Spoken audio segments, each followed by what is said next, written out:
தமிழ் திரையுலகமே ஆவலுடன் எதிர்பார்த்து காத்து கொண்டிருக்கும் தளபதி விஜய் அவர்களுடைய பிரம்மாண்டமான படைப்பான ஜனநாயகன் படம் வெளியாவதற்கு இன்னும் சில தினங்களே இருக்கு. ஆனால் இதுவரைக்குமே படத்திற்கு சென்சார் போர்டு அப்படின்னு சொல்லப்படுற தணிக்கை குழு சான்றிதழ் வழங்காதது தயாரிப்பு நிறுவனமான கேவிஎன் நிறுவனத்திற்கு பெரும் தலைவலியாக இருந்துட்டு இருந்தது. தயாரிப்பு நிறுவனம் தரப்புல கூறப்படுவது கடந்த மாதமே படத்தை தணிக்கைக்காக சமர்ப்பித்து விட்டதாகவும் டிசம்பர் 19ஆம் தேதி படத்தை பார்த்த தணிக்கை குழுவினர் சில மாற்றங்களை பரிந்துரையுமே பண்ணியிருக்காங்களா. அந்த மாற்றங்களை உடனடியாக செய்து மீண்டுமே படத்தை சமர்ப்பித்த போதிலுமே அதிகாரிகள் யாருமே சான்றிதழ் வழங்காமல் கால தாமதம் செய்து வருவதாக சொல்லப்பட்டது. இதனால வேறு வழி இல்லாமல் தயாரிப்பு நிறுவனம் சென்னை உயர்நீதிமன்றத்துல அவசர வழக்க தொடர்ந்தாங்க. இந்த மனுவை அவசர வழக்காக எடுத்துக்கொண்ட நீதிமன்றம் இன்று விரிவான விசாரணை நடத்திருக்காங்க. விசாரணையின் போது படத்துடைய ரிலீஸிற்கு வெறும் 3 நாட்களே இருப்பதால விரைந்து முடிவெடுக்க வேண்டும் அப்படின்னு தயாரிப்பு தரப்பு விவாதித்தாங்க. இந்த நிலையில பாத்தீங்கன்னா தற்போது தளபதி ரசிகர்களுக்கு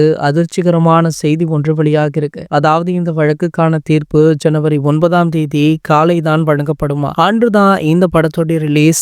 அப்போது நீதி வழங்கினா படத்தை எப்போது ரிலீஸ் பண்ணி அது மட்டும் இல்லாமல் ஒரு சில இடங்கள்ல புக்கிங் வேற ஓபன் செஞ்சுட்டாங்க. இதுல பலவிதமான சிக்கல்கள் இருக்கு. கண்டிப்பாக தயாரிப்பு நிறுவனத்திற்கும் தளபதி ரசிகர்களுக்குமே மிகப்பெரிய ஏமாற்றம், மிகப்பெரிய அடியாக இருக்கும். அது மட்டும் இல்லாமல் இந்த திரைப்படத்தோட ரிலீஸ் தேதியை போஸ்ட்பான் பண்ணலாமா அப்படின்ற ஒரு டாக்குமே ஒரு பக்கம் போய்கொண்டிருக்க வேளையில தற்போது தளபதி விஜய் அவர்கள் இதற்கு காரணமான திமுக அரசாங்கத்தை நேரடியாகவே எச்சரித்திருக்காரு. இது போன்ற செய்திகளை பத்தி நீங்க உடனே தெரிஞ்சுக்க நம்மளுடைய சேனலை மறக்காம சப்ஸ்கிரைப் பண்ணிக்கோங்க.